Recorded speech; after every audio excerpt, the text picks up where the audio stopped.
क्या एक केंद्रीय मंत्री का इस्तीफा किसी सरकार के लिए संकट का अंत होता है या फिर असली राजनीतिक लड़ाई उसके बाद शुरू होती है? नीट विवाद और छात्रों के आंदोलन के बीच धर्मेंद्र प्रधान ने शिक्षा मंत्री के पद से इस्तीफा दे दिया। लेकिन अब कहानी सिर्फ इस्तीफे की नहीं है। इस्तीफे के तुरंत बाद बीजेपी ने धर्मेंद्र प्रधान के समर्थन में राजनीतिक संदेश तेज किए और साथ ही कॉलेजों में पढ़ने वाले युवाओं तक सीधे पहुंचने का अभियान भी बढ़ा दिया है।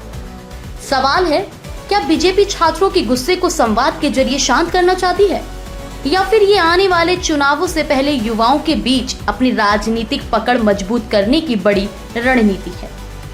पहले जानते हैं आखिर क्या हुआ है। नीट परीक्षा और परीक्षा व्यवस्था से जुड़े विवाद के बीच केंद्रीय शिक्षा मंत्री धर्मेंद्र प्रधान ने अपने पद से इस्तीफा दे दिया। इसके बाद बीजेपी ने 2 मोर्चों पर अपनी गतिविधियां तेज की। पहला, धर्मेंद्र प्रधान के राजनीतिक और प्रशासनिक काम का बचाव और दूसरा, युवाओं और कॉलेज छात्रों के बीच सीधा संवाद। केंद्रीय गृह मंत्री अमित शाह के संदेश के बाद बीजेपी के कई नेताओं ने धर्मेंद्र प्रधान की भूमिका की तारीफ की। इसके साथ ही बीजेपी ने अपने युवा संवाद कार्यक्रम को भी तेज किया। पहले इस अभियान में पार्टी के विधायक और अन्य नेता शामिल थे। अब बीजेपी सांसदों को भी कॉलेजों में जाकर छात्रों से संवाद करने की जिम्मेदारी भी दी जा रही है। असली सवाल, अचानक युवाओं पर इतना फोकस क्यों? यही इस पूरी कहानी का सबसे बड़ा सवाल है, क्योंकि नीट विवाद और छात्र आंदोलनों ने ये साफ कर दिया है कि परीक्षा, पेपर लीक, रोजगार और शिक्षा जैसे मुद्दे अब सिर्फ शिक्षा से जुड़े मुद्दे नहीं रह गए हैं। ये सीधे राजनीतिक मुद्दे बन चुके हैं। एक प्रतियोगी परीक्षा में लाखों छात्र शामिल होते हैं। हर छात्र के पीछे एक परिवार होता है, यानी परीक्षा व्यवस्था पर उठने वाला सवाल सीधे लाखों परिवारों तक पहुंचता है। और जब छात्र किसी मुद्दे पर सड़क पर उतरते हैं तो राजनीतिक दलों के लिए ये संदेश बेहद महत्वपूर्ण होता है। इसलिए अब बीजेपी की रणनीति का केंद्र बन गया है युवा। अब पूरी कहानी क्रमवार समझिए। पहला चरण, नीट विवाद और छात्रों का आंदोलन।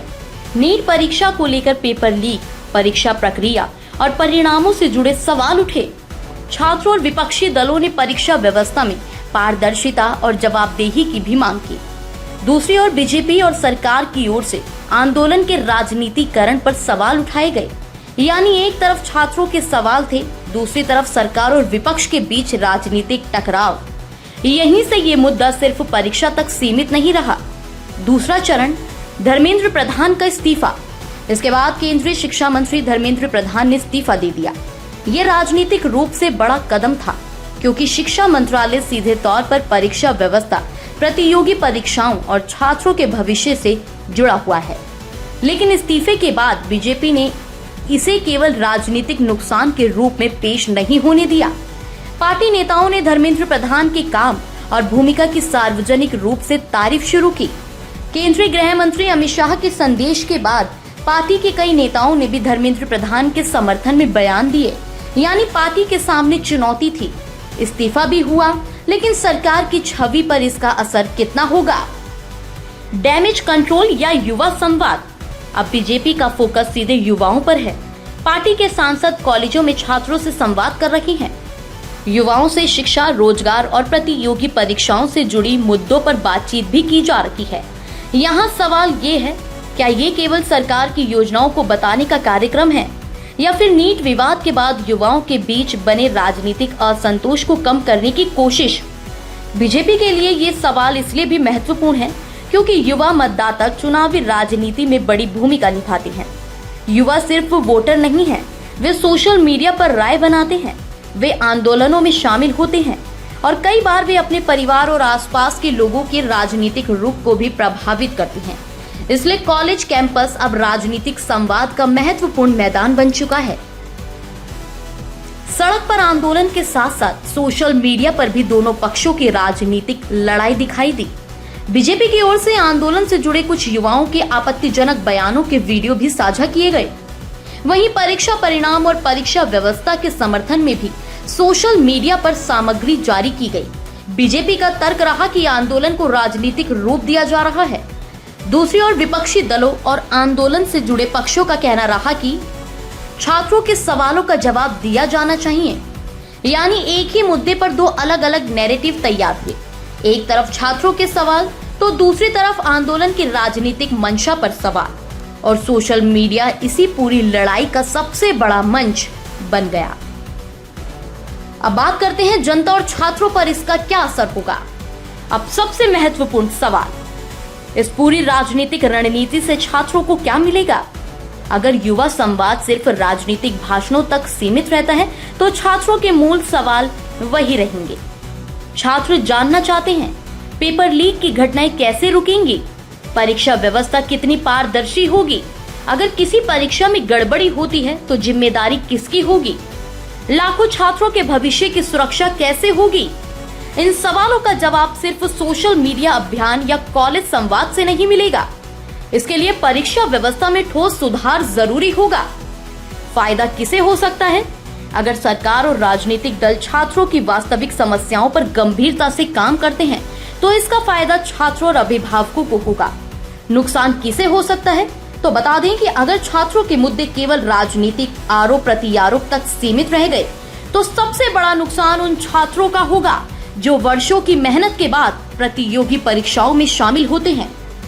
बीजेपी के सामने सबसे बड़ी चुनौती, तो बता दें कि बीजेपी के सामने अब सबसे बड़ा सवाल है, क्या संवाद से भरोसा वापस आएगा? क्योंकि युवा मतदाता सवाल पूछता है, वह सिर्फ ये नहीं सुनना चाहता कि सरकार ने क्या किया, वह ये भी जानना चाहता है कि गलती हुई तो जिम्मेदारी किसकी है और भविष्य में वही गलती दोबारा ना हो इसके लिए क्या बदला गया। यही वजह है कि बीजेपी के युवा संवाद कार्यक्रम की सफलता इस बात पर निर्भर करेगी कि कॉलेजों में सिर्फ भाषण होते हैं या छात्रों के सवालों के जवाब भी दिए जाते हैं। अब बात करते हैं विपक्ष का पक्ष क्या है। विपक्षी दलों का आरोप है कि नीट विवाद ने परीक्षा व्यवस्था की गंभीर कमियों को उजागर किया है। उनका कहना है कि छात्रों के सवालों का जवाब देने के बजाय आंदोलन को राजनीतिक रंग देने की कोशिश की गई। वहीं बीजेपी का पक्ष है कि विपक्ष छात्रों के मुद्दों का राजनीतिक इस्तेमाल कर रहा है और आंदोलन को सरकार विरोधी अभियान में बदलना चाहता है। इसलिए इस विवाद में दोनों पक्षों के राजनीतिक दावे हैं। लेकिन छात्रों के लिए सबसे महत्वपूर्ण सवाल राजनीतिक आरोप नहीं है, उनके लिए असली सवाल है अगली परीक्षा कितनी सुरक्षित और पारदर्शी होगी। आगे क्या होगा? अब आने वाले दिनों में बीजेपी का युवा संवाद अभियान और तेज हो सकता है। पार्टी के सांसद और नेता कॉलेजों और विश्वविद्यालयों में छात्रों से संवाद कर सकते हैं। सोशल मीडिया पर भी युवाओं से जुड़े मुद्दों को लेकर राजनीतिक अभियान जारी रहने की संभावना है। दूसरी ओर विपक्षी दल नीट विवाद और छात्र आंदोलन को सरकार की जवाबदेही से जोड़कर अपना अभियान जारी रख सकते हैं। इसका मतलब साफ है, नीट विवाद खत्म नहीं हुआ है। अब ये सिर्फ एक परीक्षा का मुद्दा नहीं है, ये सरकार और युवाओं के बीच भरोसे का सवाल बन चुका है। असली जवाब, तो क्या बीजेपी का युवा संवाद अभियान काम करेगा? इसका जवाब इस बात पर निर्भर करेगा कि छात्रों को सिर्फ सुना जाता है या उनकी समस्याओं पर वास्तविक कार्रवाई भी होती है। क्योंकि युवा सिर्फ संवाद नहीं चाहता, वह चाहता है भरोसेमंद परीक्षा, पारदर्शी व्यवस्था और अपने भविष्य की सुरक्षा। धर्मेंद्र प्रधान का इस्तीफा राजनीतिक रूप से एक बड़ा कदम हो सकता है, लेकिन छात्रों के सवाल इससे खत्म नहीं होते। अब बीजेपी के सामने चुनौती है इस्तीफे के बाद पैदा हुए राजनीतिक नुकसान को संभालना और युवाओं का भरोसा वापस जीतना। अब आपकी क्या राय है? क्या कॉलेजों में सांसदों का युवा संवाद अभियान छात्रों का भरोसा वापस ला सकता है, या फिर युवाओं के भरोसे के लिए सिर्फ संवाद नहीं, परीक्षा व्यवस्था में बड़ा और ठोस सुधार जरूरी है? कमेंट में अपनी राय जरूर बताएं, क्योंकि इस मुद्दे पर सवाल सिर्फ सरकार से नहीं, हर उस व्यवस्था से है जो देश के युवाओं के भविष्य का फैसला करती है।